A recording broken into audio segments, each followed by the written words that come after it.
ಮೇಷ ರಾಶಿಯ ಡಿಸೆಂಬರ್ 29 ರಿಂದ ಜನವರಿ 4 ವರೆಗಿನ ವಾರದ ಭವಿಷ್ಯ.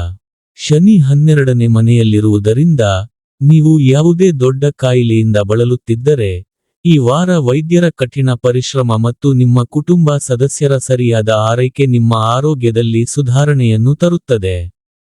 ಈ ಕಾರಣದಿಂದಾಗಿ, ನಿಮ್ಮ ಈ ಕಾಯಿಲೆಯನ್ನು ನೀವು ಶಾಶ್ವತವಾಗಿ ತೊಡೆದುಹಾಕಲು ಸಾಧ್ಯವಾಗುತ್ತದೆ. ಈ ವಾರ ನಿಮ್ಮ ಸ್ನೇಹಿತರು ಮತ್ತು ಯಾವುದೇ ಆಪ್ತರು ಎಲ್ಲಾ ರೀತಿಯ ಆರ್ಥಿಕ ತೊಂದರೆಗಳಿಂದ ಹೊರಬರಲು ನಿಮಗೆ ಸಹಾಯ ಮಾಡುತ್ತಾರೆ, ಪ್ರತಿ ಹಂತದಲ್ಲೂ ನಿಮ್ಮನ್ನು ಬೆಂಬಲಿಸುತ್ತಾರೆ. ಯಾರ ಸಹಾಯದಿಂದ ನಿಮ್ಮ ಹಣಕಾಸಿನ ಸ್ಥಿತಿಯನ್ನು ಸುಧಾರಿಸಲು ನಿಮಗೆ ಸಾಧ್ಯವಾಗುವುದಲ್ಲದೆ, ನಿಮ್ಮ ಯಾವುದೇ ಸಾಲಗಳನ್ನು ಮರುಪಾವತಿಸಲು ಸಹ ನಿಮಗೆ ಸಹಾಯ ಪಡೆಯುತ್ತೀರಿ. ಈ ವಾರ ನಿಮ್ಮ ಒಡಹುಟ್ಟಿದವರ ಆರೋಗ್ಯವು ದುರ್ಬಲವಾಗಿದ್ದರೂ ಈ ವಾರ ನೀವು ಸಮಾಜದಲ್ಲಿ ಸ್ಥಾನಮಾನವನ್ನು ಪಡೆಯುತ್ತೀರಿ. ಇದಕ್ಕಾಗಿ ನಿಮ್ಮ ಕೆಲವು ಹಣವನ್ನು ನೀವು ಖರ್ಚು ಮಾಡಬೇಕಾಗುತ್ತದೆ.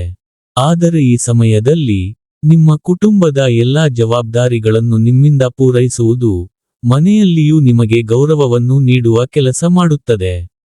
ಚಂದ್ರನ ರಾಶಿಗೆ ಹೋಲಿಸಿದರೆ ರಾಹು 11ನೇ ಮನೆಯಲ್ಲಿರುವುದರಿಂದ, ಈ ವಾರ ಅನೇಕ ವಿದ್ಯಾರ್ಥಿಗಳು ತಮ್ಮ ವೃತ್ತಿಜೀವನದ ಆಯ್ಕೆಗಳ ಬಗ್ಗೆ ಸ್ವಲ್ಪ ಗೊಂದಲಕ್ಕೊಳಗಾಗಬಹುದು.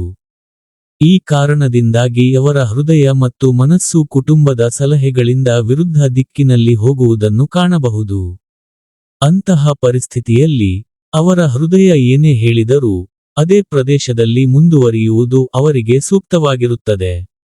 ಆದ್ದರಿಂದ ಈ ವಾರ ಅನಾವಶ್ಯಕ ವಿಷಯಗಳಿಂದ ಹೊರಬಂದು, ನಿಮ್ಮ ಹೃದಯ ಮತ್ತು ಮನಸ್ಸನ್ನು ನಿಮ್ಮ ವೃತ್ತಿಜೀವನದ ಸರಿಯಾದ ಆಯ್ಕೆಯಲ್ಲಿ ಬಳಸಿಕೊಂಡು, ನಿಮಗಾಗಿ ಯಾವುದೇ ಸರಿಯಾದ ನಿರ್ಧಾರವನ್ನು ತೆಗೆದುಕೊಳ್ಳಿ.